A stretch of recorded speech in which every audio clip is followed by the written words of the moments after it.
Chapter 7. Crown Prince Su tossed out a few bundles of bait and got tired of watching the carp flip about. He clapped his hands and stood up. Originally, Jiang and I had prepared a damask soaked in warm water to wipe his hands, but Su Fengnian didn't take it. 3 years of tempering.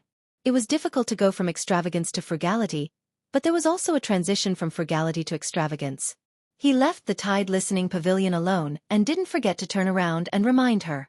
Sister Jiang and I, don't even think about sneaking into the pavilion and trying to steal a secret martial arts manual. You know that none of the guard servants inside can be dealt with a divine talisman in your sleeve. Those old fellows are far less protective of the fairer sex than me. It's better for girls to grind their sleeves together with their bare hands. Let's go, don't glare at me. The first time I saw you, I knew Sister Jiangni's eyes were beautiful. After teasing the maidservants, Su Fengnian walked towards the stable that belonged to him and his second sister. Along the way, he saw beautiful maidservants and did not forget to reach out to hug their waists and touch their small hands. For those who were more beautiful, of course, he did not forget to rub their heavy breasts and call them sister. Then, he flirtatiously said, "Oh, there are a few extra tails of meat here. Don't tire yourself out walking." This caused a series of laughter that sounded like silver bells.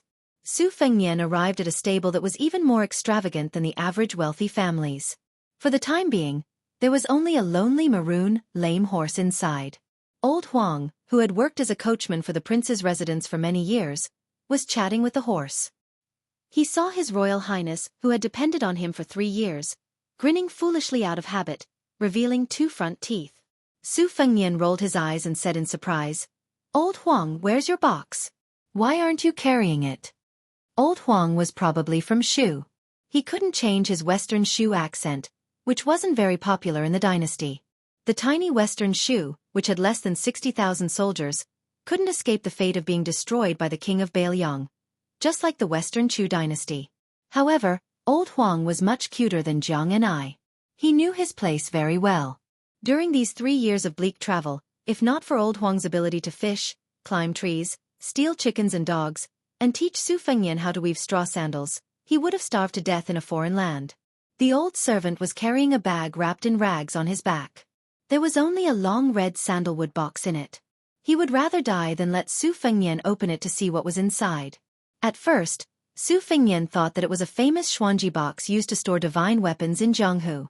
He thought that his father would at least send a peerless master to accompany him. But when he met the bandits for the first time and saw that this old servant was even more like a stray dog than he was completely disappointed.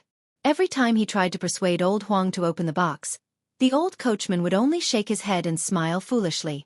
Su Fengnian could only curse, "It's not like I want your wife to strip naked for me to see." Once in Qinghe County, Su Fengnian couldn't resist his curiosity and secretly studied it when Old Huang went to take a dump.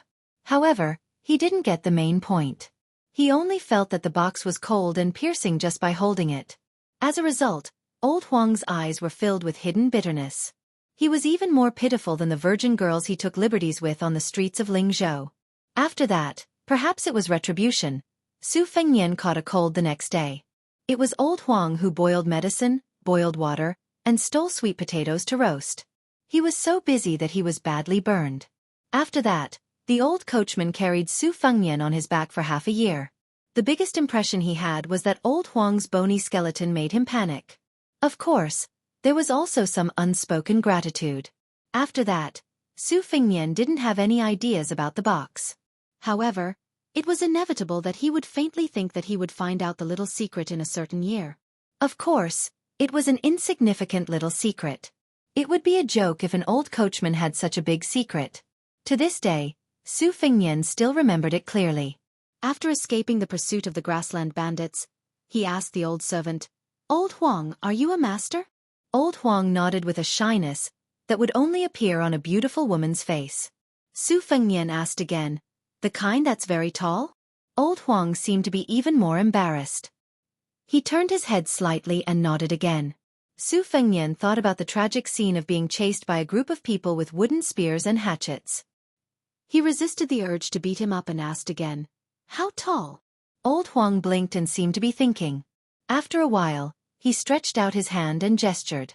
It seemed to be about the same height as His Royal Highness. Then he lowered his height. Thus, Su Fengnian, who was hoping for a fluke, fell into complete despair. Therefore, Su Fengnian had every reason to be angry with the Pillar of Degua. Other than forgetting to arrange for a master to be his retainer, not only did he not tell Su Fengnian about the simple principle of not having a jade ring when traveling the Jianghu, he even encouraged Su Fengnian to say, "Son, when you go out, the most important thing is to protect your life. Here, put on this Wuxia armor that is invulnerable to swords, spears, water, and fire. Put on these gloves that are made from the silk of the ice silkworm. Here, there are 3 or 4 books that are similar to the Wudong sect's Shang-Qing Purple Yang tactics. Take them all. Good stuff.